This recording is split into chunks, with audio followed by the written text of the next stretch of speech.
A gente tem hoje um drop do Pablo Queiroz. É isso aí, Caião. Pablo Queiroz, que andava meio sumido, está cuidando da Estação do Caminho da Graça, no Recreio dos Bandeirantes.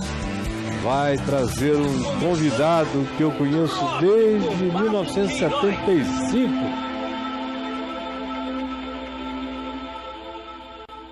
Fala, Caião, fala, Braulio, fala, galera do Papo de Graça. Tô aqui com esse irmãozão querido demais, Ademar de Campos, e estavam falando de você, Caião.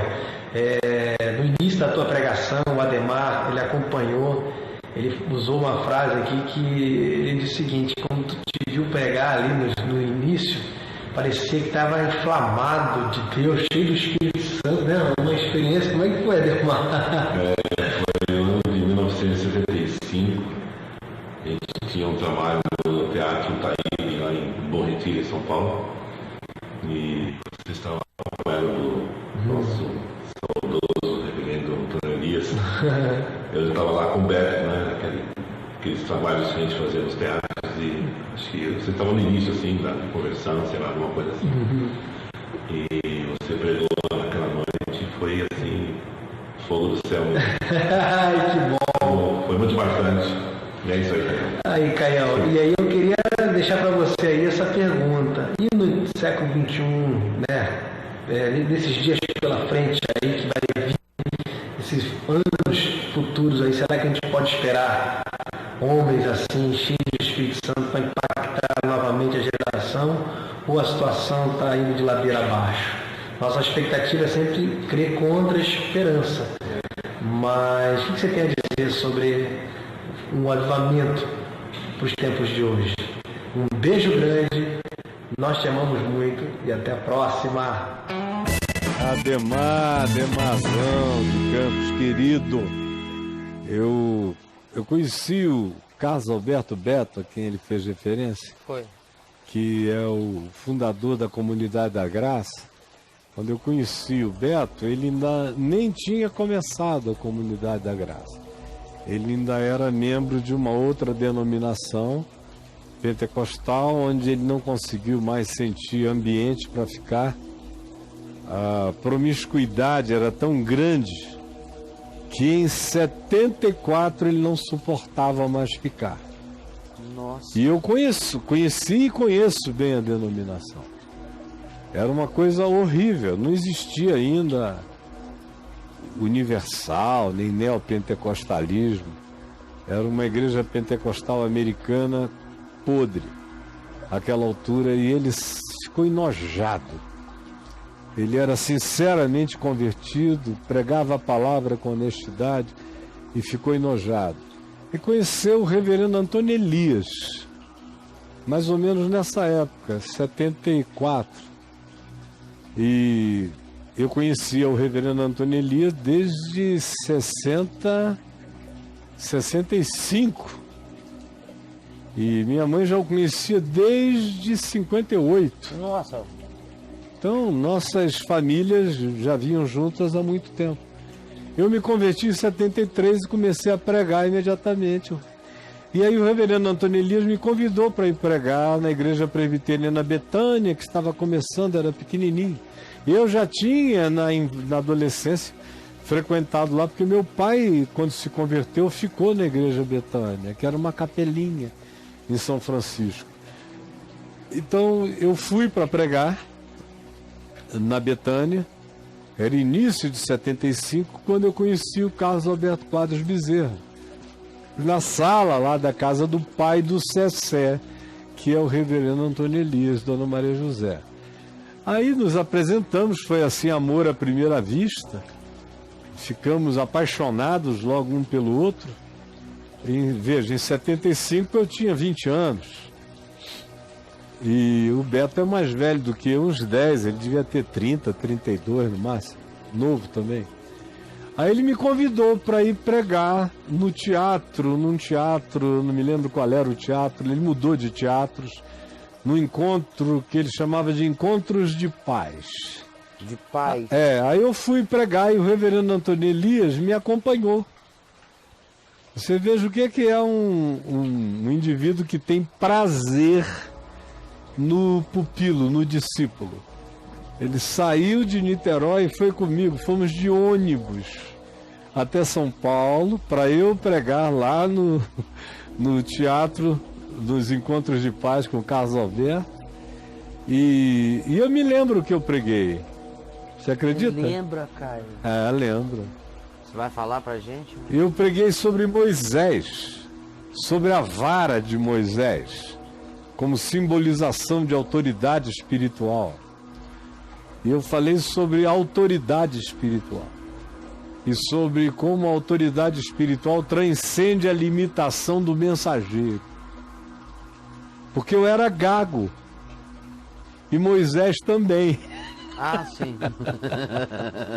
Eu ainda gaguejava enquanto Naquela pregava. época, Ainda dava, eu tinha 20 anos, eu tinha me convertido aos 18. Dava umas tropetas. Até os 20 e alguma coisa, só depois de 24, 25 foi que eu consegui controlar a bichinha. Dá uma Né? E ela aparecia muito pouco. Você viu uma outra imagem minha com 26, eu já não gaguejava quase nada. Mas naquele tempo eu ainda gaguejava e eu usei a gagueira de Moisés para pregar gaguejando, como eu gaguejei agora, você viu? Gaguejando. Então, e a ironia de que a autoridade, a vara de Deus estivesse na mão de um gago para libertar um povo do maior império da terra. E aí eu preguei com as aplicações daquilo a hoje, à contemporaneidade e ao poder de Deus que não quer saber a sua capacidade. Ele te prepara para além de ti mesmo, para você exercer a verdadeira autoridade no Evangelho. Para além de ti mesmo. É, e peguei sobre isso. Agora, você ouviu um garoto de 20 anos pregando com a maturidade de um homem de 80, fica meio perturbador, né? É. Porque quando eu comecei a pregar, meu pai começou a me ouvir e disse: meu filho, se eu não soubesse que era você, eu fechasse os olhos, eu diria que é uma pessoa de 65 e 80 anos que está falando. E eu ouvi isso a vida inteira. E lá também, quanto mais jovem, mais gritante, mais grotesco era, né? Tudo que saía da boca daquele garoto que estava cheio do Espírito Santo. Agora, sobre avivamentos, eu nunca acreditei nisso, de preparar avivamento. Toda vez que prepara avivamento, você prepara um açougue de carnalidade. Avivamento vem como Deus quer. O que aconteceu lá em Manaus e foi inegavelmente um grande avivamento. Dr. Russell Shedd chegou lá em 1980, foi quando eu o levei a primeira vez. Eu o conheci em 79 e o convidei para ir em 80, ele foi. Quando ele ficou na minha casa, uma semana, quando ele começou a ver o que estava acontecendo, aquele movimento de gente sendo liberta, ele nunca tinha visto aquilo na vida. Só nas páginas do livro de Atos dos Apóstolos ou dos Evangelhos. Gente sendo curada, possessos libertados, aquela graça de Deus espalhada para todo lado. Ele ficou aturdido, ele me falou: Caio, o que está acontecendo aqui? Eu só vejo algo semelhante em Atos 19, quando Paulo chegou a Éfeso. É aquilo que eu vejo aqui. Ele fez essa leitura, de tão impactante que era aquilo. E curas, milagres, conversões, era uma coisa linda. E não é nada programado. Né? Nada. Uma coisa que Mas aconteceu. Eu tava lá com os hippies, me converti numa quarta-noite, comecei a pregar no dia seguinte, bum. Pois é. Aí o dono da TV me chamou e falou: ó, prega de graça aqui domingo à noite. Aí, bum, bum. Ninguém programou nada. Nada. Toda vez que eu tentei ajudar, algum tipo de ajuda, de avivamento, deu errado. Toda vez que eu tentei formar alguém para continuar, o sujeito virou traíra. É mesmo. É. Dezenas de queridos traíras. Queridos traíras. Queridos traíras. Outro dia eu estava vendo um dele narrando a história dele todinha. Queridos traíras. Metade da história dele aconteceu na minha casa. Com tudo que eu fiz, dei para ele. Foram dezenas, mas esse eu estava lendo semana passada, ele narrando a história dele. Você sabe que não tem uma alusão a mim, e ele ficou 18 anos. Querido traído. Debaixo da minha casa, mamando nas minhas tetas, queria tudo, eu fui botando o menino, eu queria, fui fazendo. Fiz o que gente dizia, não faça, ele vai se estragar. Se estragou. Eu tenho todo o carinho do mundo por ele, espero que um dia ele recupere, parece que ele está sofrendo de Alzheimer. Não na real, porque um cara que só tem 30 e poucos anos, 32 anos agora de ministério, 18 dos quais ele passou ao meu lado. E tudo que ele narra de importante foi o que eu o fiz fazer, e o ajudei a fazer, e o dei para ele fazer, e ele não lembra de nada. Ele conta assim como se tivesse caído do céu, do coisa nenhuma. Até quem me mostrou isso foi um amigo meu, semana passada, morrendo de rir. Falou, olha só, parece que esse moço sofre de Alzheimer, não é possível. Porque eu testemunhei que tudo que ele tem você deu, assim como um pai dá para um filho, durante anos e anos de educação. Mas, pois bem, eu não acredito nisso, eu não acredito nesse fomento. Acredito que avivamento é quando você junta numa pessoa unção de Deus com caráter segundo Jesus, não tem como avivamento não explodir. Aquele caráter do Evangelho, com aquela unção de quem crê na presença de Deus hoje, aí começa. Isso é virulento. Isso é uma bomba viral ou bacteriológica. Esse negócio vai pegar.